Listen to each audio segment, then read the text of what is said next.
আজকের আমি আপনাদের সুজির লুচি বানিয়ে দেখাবো। অনেক রকমের আপনারা হয়তো লুচি খেয়েছেন, ময়দা দিয়ে বানানো লুচি, তারপরে আটার লুচি। তো সুজির লুচি আপনারা খেয়েছে কি আমি জানি না। তো আমি এই প্রথমবার খেয়েছি, কিন্তু এত সুন্দর লেগেছে মনে হয় আর অন্য লুচি বানাবোই না। এই সুজির লুচি এতটা টেস্টি হয়, তো আপনারা অবশ্যই বানাবেন। এত সুন্দর খেতে হয় আর দেখতেও খুব সুন্দর হয়। তো এই লুচি কিভাবে বানাতে হয় সেটা এই রেসিপিটা আপনারা ঝটপট দেখে নিন। তো তার জন্য প্রথমে আমি একটা পাত্র নিয়েছি আর সেটা গ্যাসের উপর বসিয়ে দিয়েছি, আর ওর মধ্যে জল দিয়ে দিলাম। জল দেওয়ার পরে আমি পরিমাণ মতো বা স্বাদ মতো লবণ দিয়ে দেব। তারপরে ভালো করে ফুটিয়ে নেব।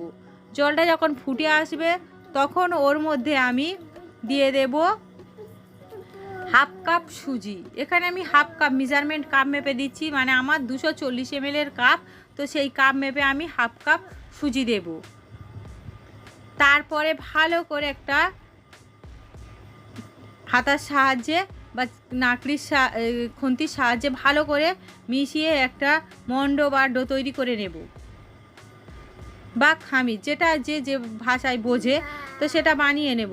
বানানো হয়ে গেলে আমি এটা গরম অবস্থায় হাত দিয়ে মেখে নেব। আর ওই সময় কিন্তু আমার অল্প ময়দা লাগবে।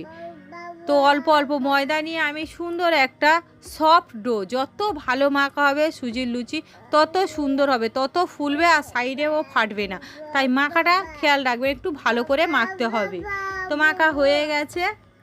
এবার আমি এর থেকে ছোট ছোট লেচি কেটে নেব। তারপর লেচি সবগুলো কাটা হয়ে গেলে ওর মধ্যে থেকে একটা আমি নেব, তারপর হাত দিয়ে গোল করে চ্যাপটা করে নেব। তো এইভাবে আমি বাকি সবগুলো কিন্তু একইভাবে কিন্তু বানিয়ে নেব। এইরকম হাত দিয়ে ঘুরিয়ে ঘুরিয়ে গোল করে নেব আর তারপর চ্যাপটা করে নেব। সবগুলো বানানো হয়ে গেছে। এবার আমি বেলে নেব। তার জন্য একটা বেলুন চাকি নিয়েছি আর ওর মধ্যে একটু ময়দা ছিটিয়ে নিয়েছি। এরপরে একটা নেব আর এইভাবে বেলে নেব। তো দেখতেই পেলেন কত সুন্দর গোল হচ্ছে, আর ধার চারিদিকে ধারগুলো একটুও ফেটে যাচ্ছে না। তো এইভাবে আরও একটা বেলে নেব।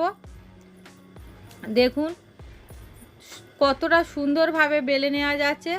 হয়তো অনেকে ভাববে সুজির লুচি ফেটে যেতে পারে, একটুও কিন্তু ফাটছে না। তো এইভাবে বেলে নেওয়া হয়ে গেলে এবার কড়াইয়ে তেল বসিয়ে দিয়েছি, আর তেল গরম হয়ে গেলে আমি ওর মধ্যে পর্যাপ্ত তেল দিয়েছি। তেল গরম হয়ে গিয়েছে, এবার আমি একটা ছেড়ে দিলাম। এরপরে উল্টে পাল্টে কিন্তু আমি ভেজে নেব। এই দিকটা একটু ফুলে গিয়েছে, এবার উল্টে দেব। তো দেখুন কীরকম বলের মতো হয়ে ফুলে উঠেছে।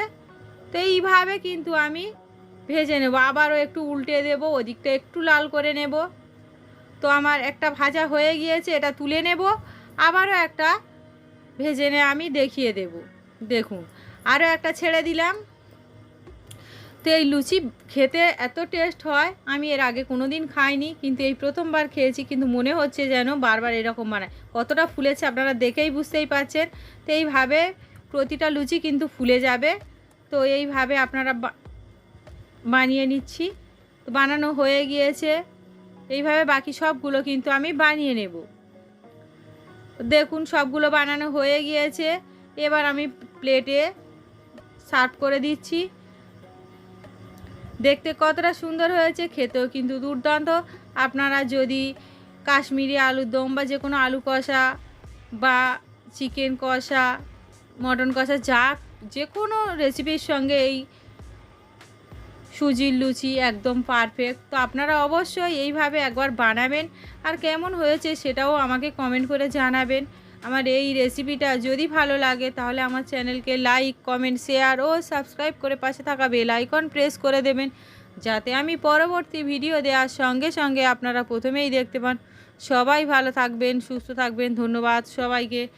আমার চ্যানেলে শর্ট এবং বড় যে ভিডিওগুলো আমি দিই এগুলো সবাই দেখবেন আর আমার পাশে থাকবেন প্লিজ।